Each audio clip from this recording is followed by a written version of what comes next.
1924లో ఈ రాష్ట్రాన్ని పట్టి పీడిస్తూ ఉంటే ప్రజలే ముందుకొచ్చి మేము నిమిత్త మాత్రులం, నేను కానీ మా మిత్రులు పవన్ కళ్యాణ్ గారు కానీ బీజేపీ కానీ 3 పార్టీలు కూటమి పెట్టుకొని మేము మీ ముందుకు వస్తే ప్రజలు మీరు స్పందించారు.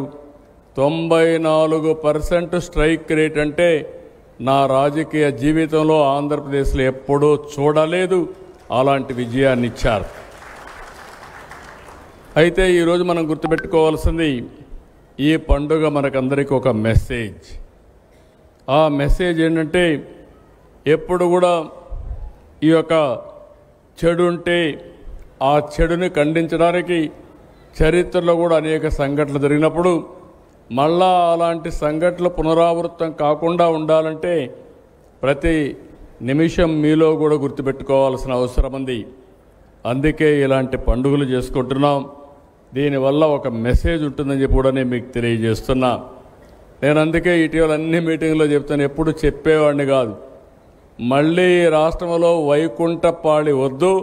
ఆ వైకుంఠపాళి ఉంటే మాత్రం మన జీవితాలు ఎప్పుడూ బాగుపడవని మరొక్కసారి పండగ పూట అందరికీ విజ్ఞప్తి చేస్తున్నా.